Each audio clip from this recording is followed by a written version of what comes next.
My husband's best man hit on me at our wedding. Then a year later, my brother got his number from my husband and asked me out. I, a 30-year-old woman, have been married to my husband, Alex, for 3 years. We've been together for 6.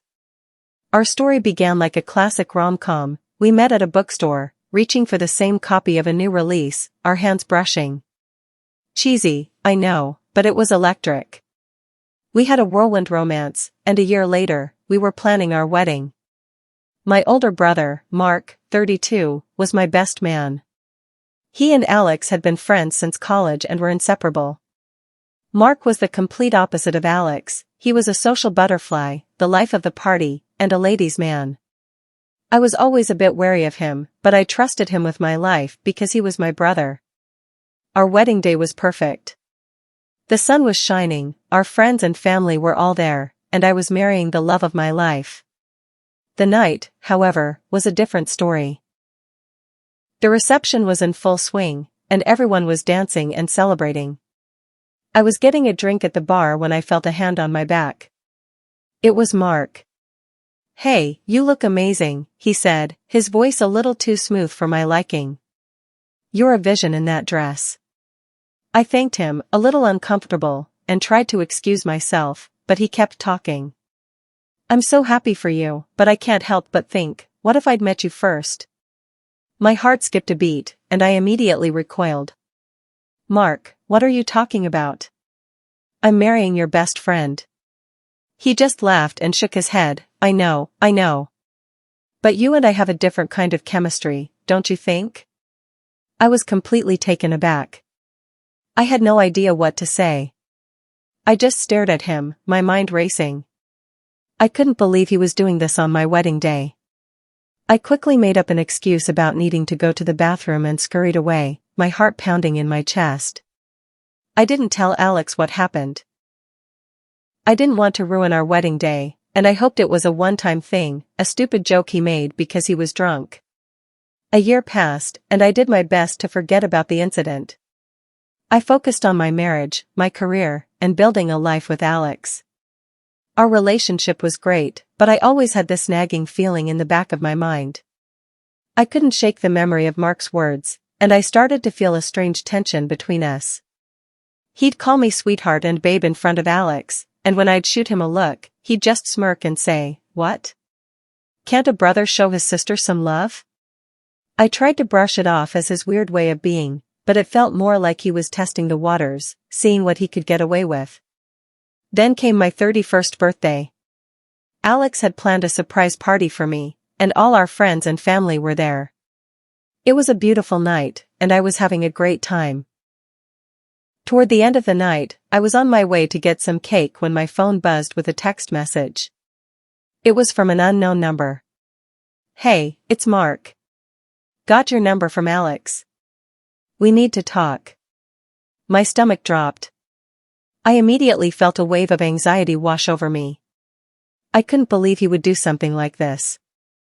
I walked over to Alex and showed him the text.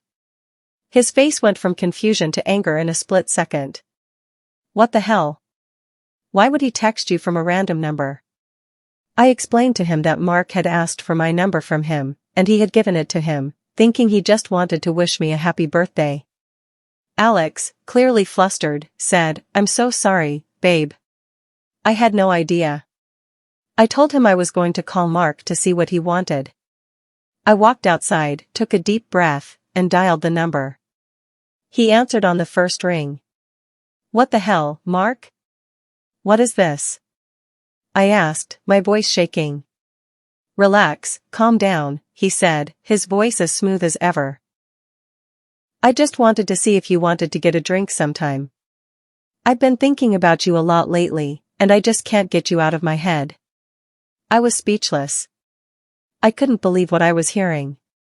"Mark, I'm married to your best friend, my brother," I said, my voice rising in anger.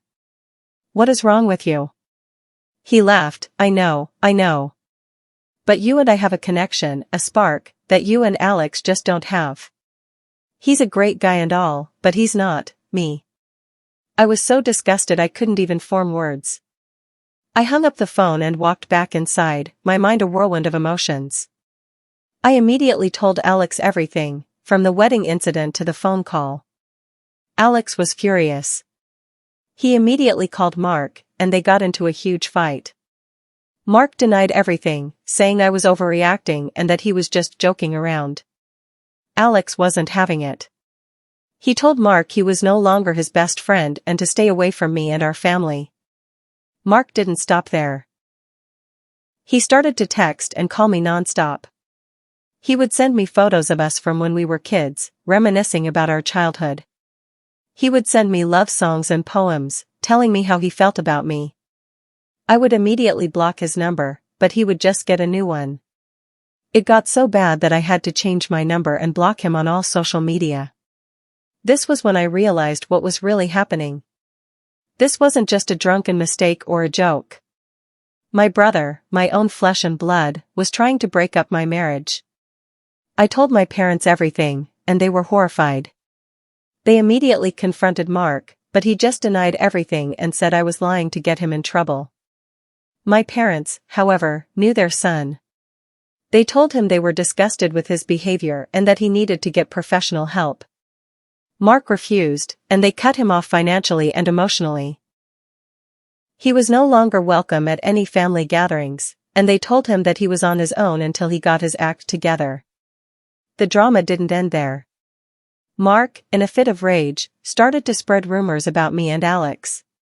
He told our friends and family that I was cheating on Alex with him and that Alex was just too blind to see it. Our whole lives were turned upside down.